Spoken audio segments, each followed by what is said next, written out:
I turned off the light and stood in the dark for a moment longer, letting the quiet settle around me. Tomorrow would bring conversations I wasn't ready for yet, consequences that would need to be faced.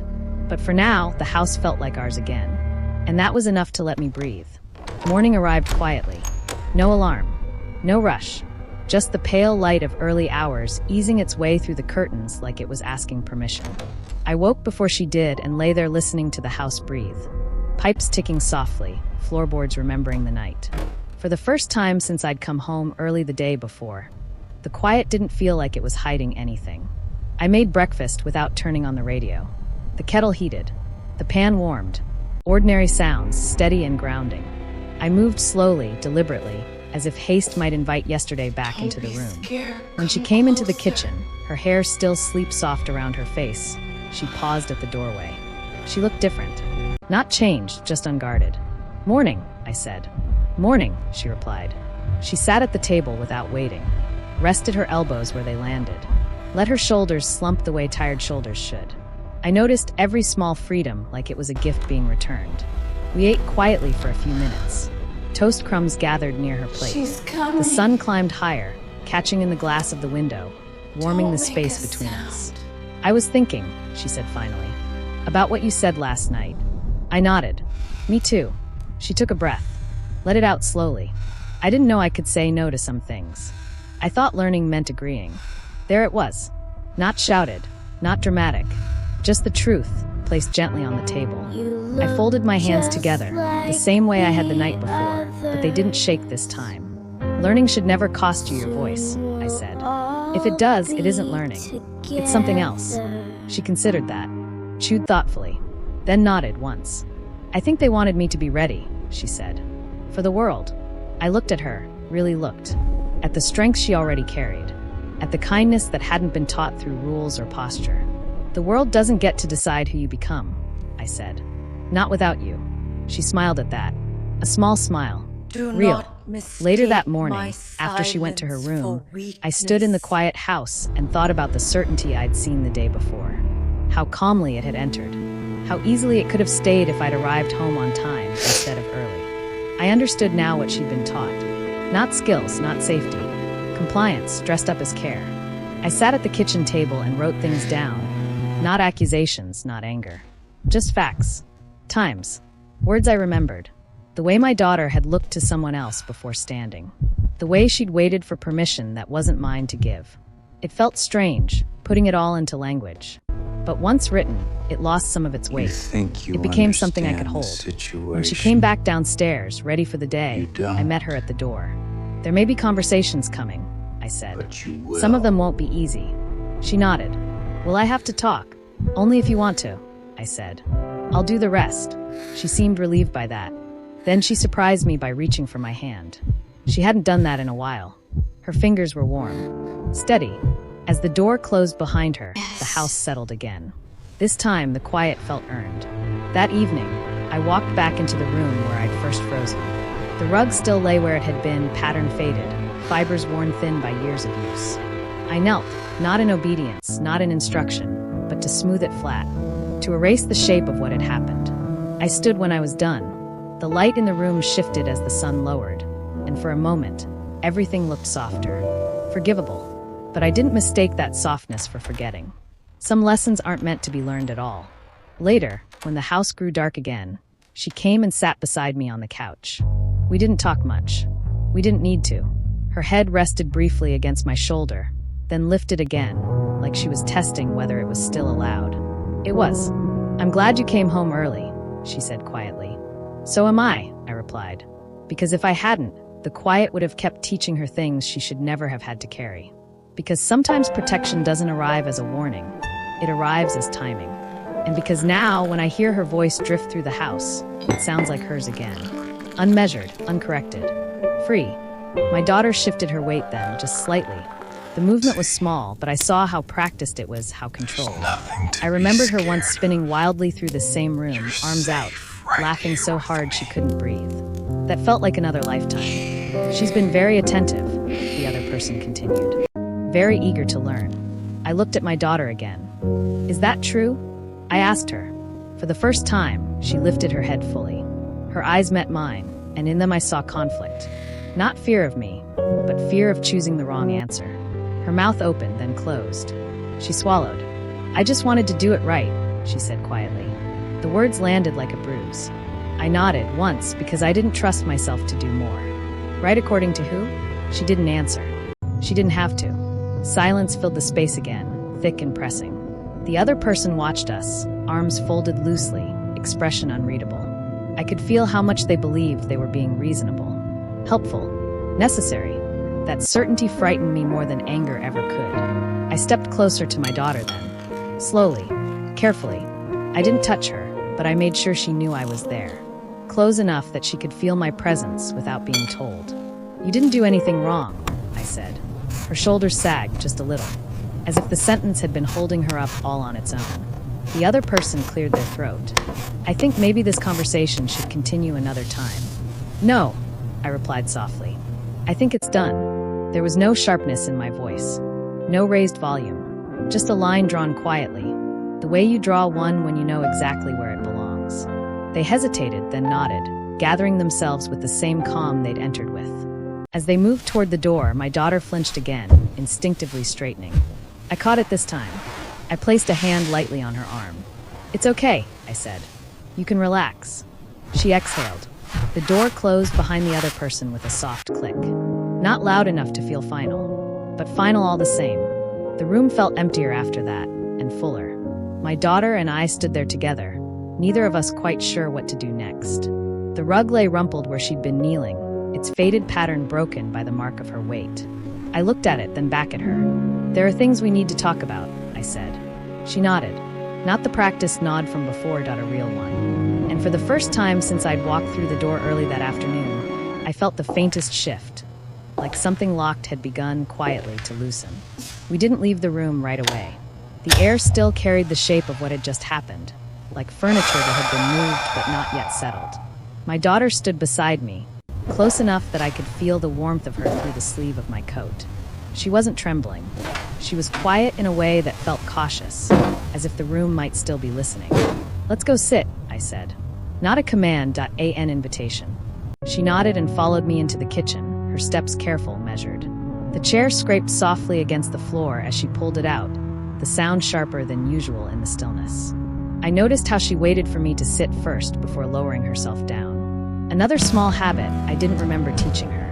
The kitchen light buzzed faintly as I switched it on.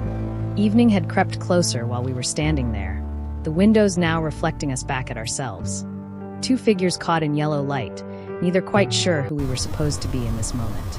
I poured water into the kettle, more for something to do than because I planned to use it. The sound filled the space between us.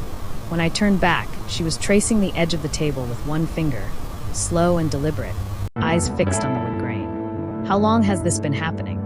I asked. She didn't answer right away. Her finger paused, then resumed. "A while," she said finally. "Not every day." I nodded, letting the words settle without pushing them further. I remembered all the times I'd asked her about her day and accepted the first answer. "Fine. Okay. Nothing much."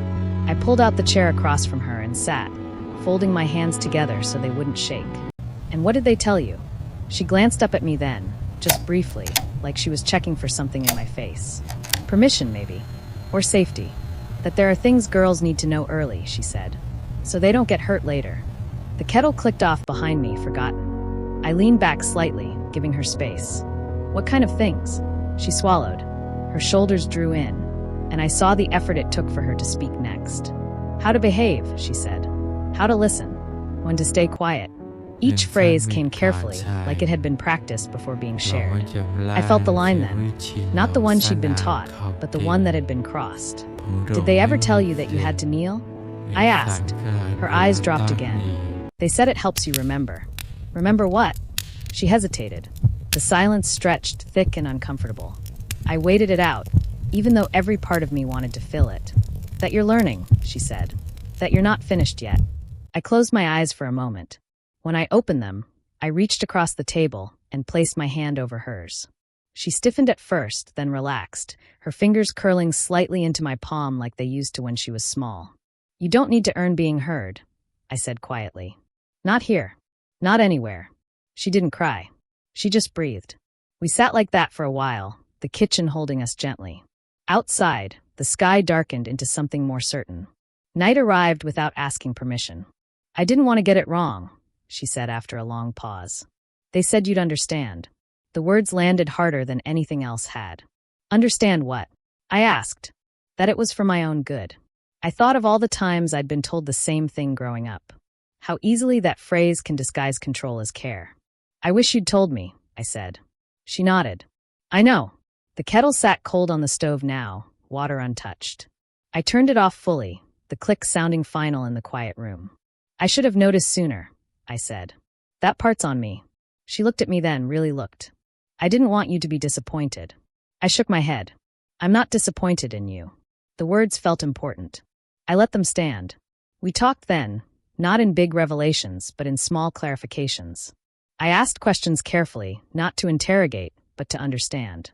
She answered slowly, sometimes stopping to search for the right words. Sometimes deciding not to finish a sentence at all. And I let her. At one point, she pushed her chair back and stood, stretching her legs. She moved freely now, without looking to see if she was allowed. I watched that small act with more relief than I expected. I don't want to go back in that room tonight, she said. We won't, I replied.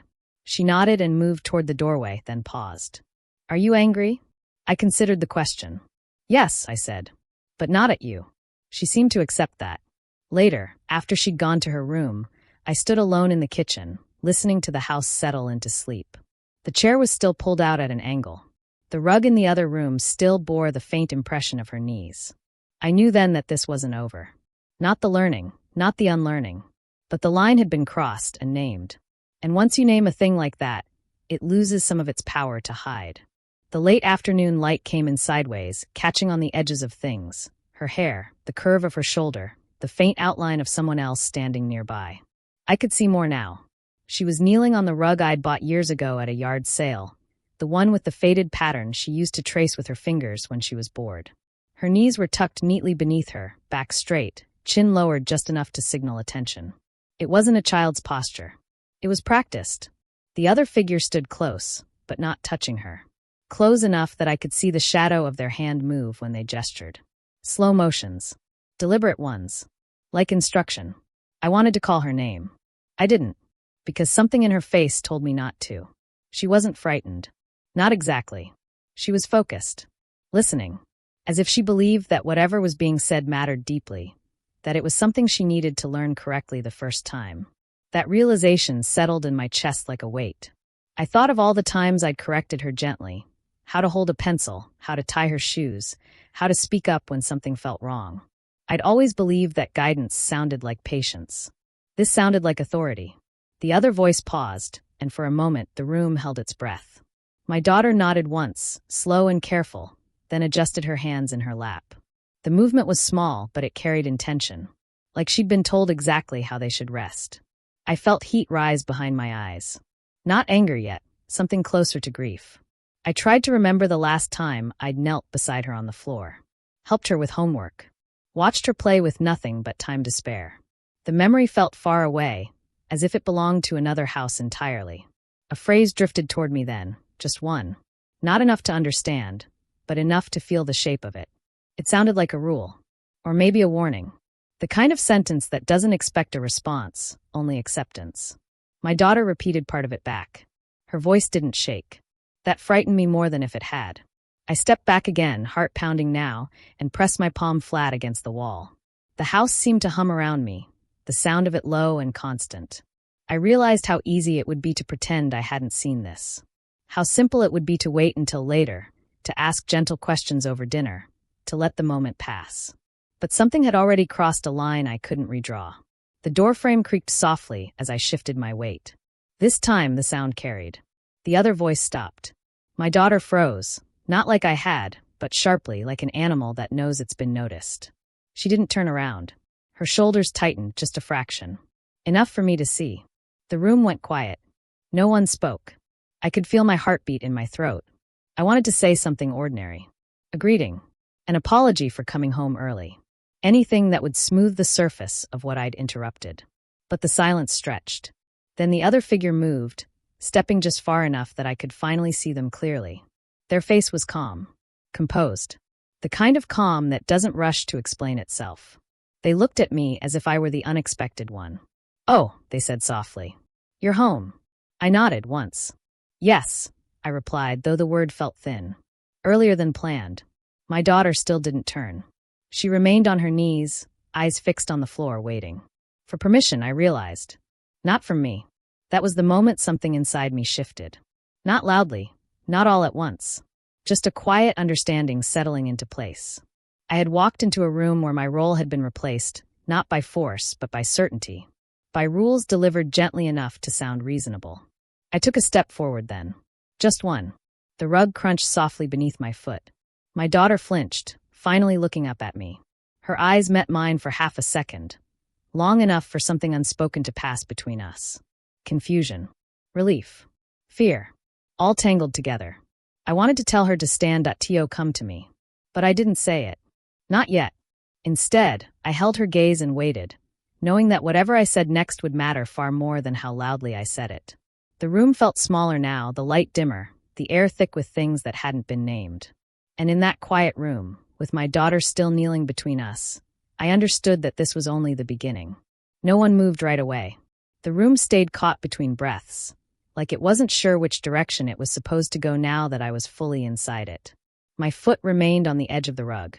My daughter stayed where she was, knees pressed into the worn fibers, hands folded too neatly to be comfortable. The other figure stood upright, calm as ever, as if this pause had been expected. I realized then how carefully everything had been arranged. Not the furniture, the moment. The light slanted in through the window, landing across my daughter's shoulder. Dust floated through it, slow and unbothered. I remember thinking how strange it was that something so ordinary could feel so heavy. "You can stand up," I said at last. My voice sounded different to my own ears. Lower. Steadier than I felt. My daughter hesitated. Not because she hadn't heard me, but because she was waiting for something else to confirm it. Her eyes flicked, just briefly, toward the other person in the room. The movement was so small I might have missed it if I hadn't been watching for it. That look told me more than words ever could. "Yes," the other voice said gently after a beat. "You can." Only then did my daughter move. She unfolded herself slowly, like she wasn't sure her legs remembered what to do. When she stood, she didn't come toward me. She stayed where she was, hands still clasped, gaze lowered. There was space between us now, and it felt deliberate. I wanted to close it. Instead, I stayed where I was. We all stood there, 3 figures, each holding a different version of the same moment. I could feel my heart pressing against my ribs, not racing, just insistent, telling me not to rush. "Not yet. I didn't expect you home," the other person said. "I didn't expect to be," I replied. The words landed softly, but something in them shifted the air. The other person smiled, polite and measured. A smile that didn't reach their eyes. My daughter stared at the floor, studying a loose thread in the rug as if it might offer instruction. I noticed then how quiet she was. Not the comfortable quiet of a child absorbed in thought, but a careful one. The kind that leaves room for correction. "How long?" I asked. It was a simple question. I didn't specify what I meant. The other person seemed to understand anyway. "Not long," they said. "Just conversations. Guidance. Guidance." The words settled between us, heavy with intention. I glanced at my daughter, hoping she'd look up, hoping she'd interrupt, say something in her own voice. But she didn't. She stood still, waiting. I thought of all the evenings I'd come home tired, trusting that the hours I'd missed hadn't mattered as much as the ones I was there for. I'd believed presence could be measured in totals. I was learning how wrong that was. "What kind of guidance?" I asked. The other person didn't answer right away. They took a step back, giving the room more space, as if generosity could soften what was coming next. "Just helping her understand expectations," they said. "The world isn't always kind to girls who don't know their place." I felt something tighten behind my eyes. I came home earlier than planned, keys still warm in my hand, and the house felt wrong before I even stepped inside. The air was too quiet, as if it were holding its breath. Then I saw her, and my body forgot how to move. I was a working parent used to long days and late returns, trusting that routine kept our small world steady. Our house sat at the edge of town, ordinary in every way. White curtains, scuffed floors, the hum of a refrigerator that never quite stopped. That afternoon, nothing looked broken, yet something had shifted. I didn't know it then, but the silence was already telling me a story I wasn't ready to hear. The sky hadn't decided what it wanted to be yet. Not day, not evening. Just pale light stretched thin over the rooftops as I pulled into the driveway earlier than I ever did. The engine ticked as it cooled. I sat there a moment longer than necessary, keys still in my hand, listening to nothing in particular. The house looked the same from the outside. Curtains drawn the way I liked them, porch light off, windows holding their quiet. Nothing warned me. Nothing ever does. I remember thinking I might surprise her. Maybe we'd eat together. Maybe she'd tell me about school while I pretended not to check the clock. I stepped inside. The door didn't stick the way it usually did. It opened easily, like it had been waiting. The air felt different right away. Not cold. Not warm. Just still. As if the house had paused mid-thought. I closed the door behind me slowly, careful not to let it click too loudly. The sound felt wrong somehow, like it didn't belong. The kitchen light was off. No note on the counter. No backpack by the chair. I stood there, listening. At first, I thought maybe she wasn't home. Then I heard her voice, soft, steady, coming from somewhere deeper in the house. Not calling for me. Not laughing. Just speaking, low enough that I couldn't make out the words. I set my bag down without meaning to. The strap slid off my shoulder and landed on the floor with a dull thud. I winced, waited for her to call out. She didn't. That's when I noticed the chair. It was pulled slightly away from the table, turned at an angle like someone had stood up in a hurry or meant to come back. One of her shoes sat by the wall, not kicked off, just placed there. The other one was missing. Little things. Ordinary things. But my chest tightened anyway. I walked a few steps farther in, slow, like the floor might complain if I moved too quickly. The hallway felt longer than usual. The light at the end of it glowed faintly, spilling out from a door that was usually wide open this time of day. It was half closed. Her voice came again, clearer now, calm but careful. Not playful. Not distracted. It sounded practiced, the way children sound when they're repeating something they've been told matters. I stopped. My hand went to the doorframe without me deciding to do it. I held on, fingers curling into the wood, feeling the small grooves where years of passing hands had worn it smooth. I don't remember thinking anything specific. Just a sense, quiet, sharp, that something had shifted while I wasn't looking. I told myself not to assume. Not to rush ahead of the moment. Still, I didn't move. The house creaked softly, settling around us. The refrigerator hummed somewhere behind me. Outside, a car passed, tires whispering over pavement. Life going on as usual, unaware that I was standing there, caught between steps. I leaned forward just enough to see into the room. At first, it didn't make sense. My mind tried to rearrange what my eyes were taking in, the way it does when it doesn't want to understand. She was on the floor. Not collapsed. Not hurt. Just kneeling there, her back straight, hands resting in her lap like she'd been told to keep them still. Her hair fell forward over her shoulder, catching the light. She looked smaller like that. Younger. There was someone else in the room, but I couldn't see them fully yet. Just the edge of a sleeve. A shadow where a person stood or sat just outside my view. No one noticed me. My daughter's voice was quiet. Even.